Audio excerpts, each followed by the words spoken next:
What is up, everybody? Welcome to an episode of Studio Insights with Hannah and myself, Kim from Belvista Studios.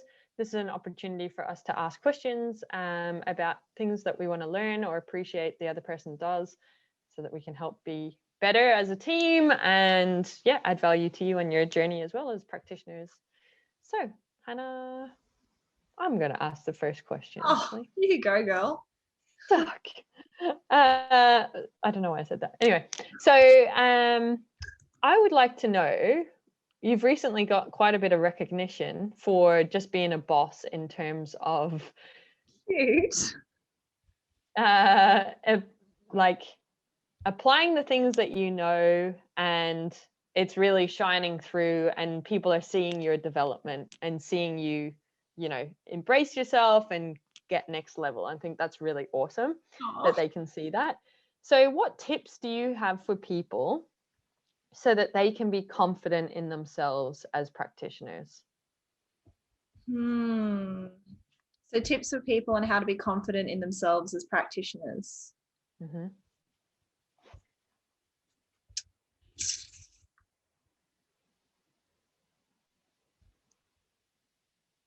I think having conversations with either your colleagues or others in the industry around what you're passionate about when it comes to the work that you do. For me, like talking about it and like pulling apart different ideas and concepts and talking about what like our favorite activities are as instructional designers, that's really helped me like process how instructional design works and be able to talk about it confidently. And I think the more that you talk about it and the more that you share your perspective, the more comfortable you get with speaking to clients and other team members or people on LinkedIn about what you're passionate about and what you like doing as an instructional designer. So I think definitely like step out of your comfort zone. It is hard sometimes to talk in front of others or hold those sort of conversations, but just like do it. We're all on a journey and we're all learning. And if you're just curious and have those conversations, it has a really big impact. I think taking the time out to learn about things. So we have like our learning hour each week where we learn about new things relevant to the industry and instructional design. And that's really cool because I often like I'll be working on a task or talking to you about something and it'll click something that I've learned. And that can build your confidence as well. It's almost like adding more to your toolkit. And the bigger your toolkit gets, the more you can like do and bigger impact you can have. And yeah, it's really cool. What else? I think interacting on LinkedIn as well and Instagram. So looking at what other people are doing, talking to them and like comments on things and interacting with people that way can be really good. And I think like the main thing, it is a bit like airy fairy, but it is just like seeing, we've spoken about it many times, but just seeing yourself on a journey and you're not ever going to be the perfect instructional designer. It's about being proud of where you are at the moment and knowing that you love what you do and every day you're going to learn something new. And I think as soon as I took the pressure off of I had to know everything and I had to be a certain level to be able to talk to people, as soon as I got rid of that pressure, it all became a lot easier. And I'm just like, I am me, like I bring myself to the situation and what I know. And like, that's all I can bring. So it doesn't matter if people aren't okay with that. You just bring what you bring and you will add value to people that connect with you and are at a level that want to learn from you. So yeah, I think they would be the main things. So if I summarize that, it's about getting into the job or the role for the right reasons. Yeah. Something that you're passionate about, you're interested in. So you're in the right job for the right reasons for you as a human. To be you. And the third one that you spoke a lot about is to be curious and learn. And you gave quite a few examples to basically make information, ideas, opportunities available to you and accessing them by learning. And I think a lot of people do that. The difference that I see that you have is that you get all these ideas and inspiration and are curious and want to learn, and you do something about it. So you put it into practice. So what is it about? Why do you put things into practice? Because I think what happens is we get stuck in research and learning mode. And I want to understand, why are you determined to change your behavior through the stuff that you learn? I think like I always have my vision board. So I have like goals that I want to achieve in the year. And a lot of them are relevant to work. So one of my goals last year was to be a confident human-centered design practitioner. So I think like knowing that I had that goal, it helped me like every time I learned about something human-centered design, or I chose to like listen to a video about it or talk to you about it, like I knew that it was going to contribute to that goal. And in order to contribute to the goal, I had to think about, what do I actually need to do to reach it? And so that looked like booking in videos for us and for you and I to do, and talking to you about how I wanted to talk about the process and using it for our projects, and us creating the playbook. Like, I think you're right. It's about turning it into actions and having a goal that you want to reach. So what do you want to specialize in as an instructional designer? Do you want to be someone who's good at creating animations? Is that your specialty? Or are you going to niche in a certain industry? And once you figure that out, you can figure out what actions you need to take to get there. And it makes it a bit more purposeful, I think. Does that answer your question? Yeah. So I guess what I'm hearing you say is that if we go back to the original thing, have the job for the right reasons, you're saying have a goal. Your goal is all intrinsically motivated, right? You want to learn human-centered design because you're so passionate about it and you really believe in it, and you see the impact that it has in the world.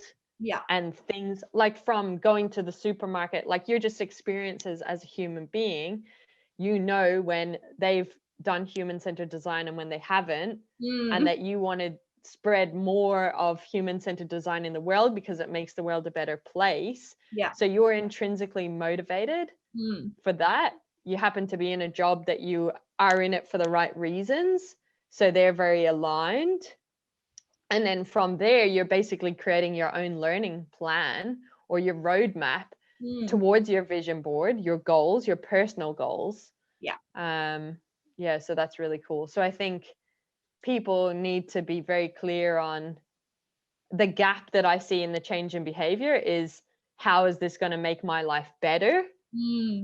And learn and do things appropriate to that, which is your own personal journey. So I guess if anyone is just consuming lots of things and not actually applying it, you need to think about, what do I want my life to be like? What do I want my job to be like? What kind of practitioner do I want to be? What's going to get me there through your actions and behaviors? Basically, you're just applying instructional design to your own career development. Yeah, which is really cool. Then you have a roadmap, and then it's all, you might do it quicker, you might achieve things more effectively. That's cool. Yeah, definitely. Well, even when you think about, like, we're very lucky, and people who are freelancers out there, they can often get projects that they want to work on, or at least try to attract projects that they want to work on.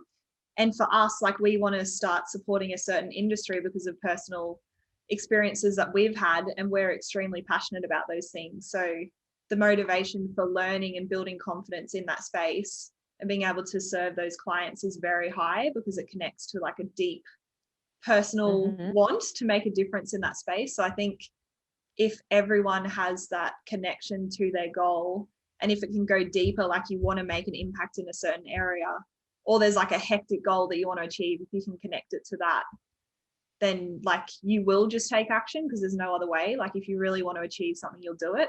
And the more action you take, the more confidence you'll build in that area, and it'll become like easier over time, I think. Yeah. Cool. What about you? I'd like to ask for your perspective on that. How have you been able to build confidence as a practitioner? At the core of it, it is a goal. Like I look at, what's my ultimate life? What's the life I want to live? And that's doing the work that we do in the industries that we do it, with the people, working with the team members that we have, working for myself as opposed to in an organization. So very clear goals of how I want to live my life. And then it's like, well, what's going to get me there? And how soon do I want to be there? And when I've achieved it, what's next? So it's just goal setting and aligning my actions to those goals. But the goals, like, it's the same as having a project goal. It's the same as having a success statement. It has to be the right one. You have to be solving the right problem. Not, I want a pay rise, but like, what is that pay rise about? Is that pay rise about because you want the title, or does it enable you to go on a family holiday and take the people that you love? Is it about, I've been doing my job for this long, I deserve it? So you have to really understand the motivation behind the goal and check in on that, because you need a fire. This, where you say the industry that we're going to target will be like the healthcare industry, because we're so personally impacted by something that we're not willing to accept that for ourselves anymore, or for others to have to go through that. So you can see how, like, I'm already getting like really passionate about it. You need to find those things for yourself where you're like, nah, this is not acceptable. This is non-negotiable anymore. This has to happen. I have a fire around it. The goal is more accurate. I am more driven to achieve it for the right reasons. And then you build your actions and behaviors around it, which is the same. I just spend the right enough time, prioritize to figure out what that goal is. Very cool. You ready for your other question? Yeah. Are you finished? Have you shared what you needed to for that? Yeah. I would love to learn from you how much, because I know we love our process. Like, our human-centered design process is awesome in the way that we do things. Do you change your process ever to meet your stakeholders or clients' needs? And to what extent do you do that? I think there is are you referring to the playbook? Or just processes in general? Yeah, so it could be, for example, a client's like, I don't want you to apply human-centered design. I don't want you to do instructional design. Just like put all of this content into a module and create it for us. Like, that's not our process. We like to consider our end user and do the instructional design and create something that's meaningful to what, as like a business owner or someone dealing with clients, to what like level do you take it where we adjust our process for what they're wanting? I think a process is a tried and tested thing. It exists for a reason, to help something be better. You've learned from things in the past. So at this current point in time, this process is the most effective and the best way of doing something to meet a specific outcome. Okay. So it exists, and I need to trust the process.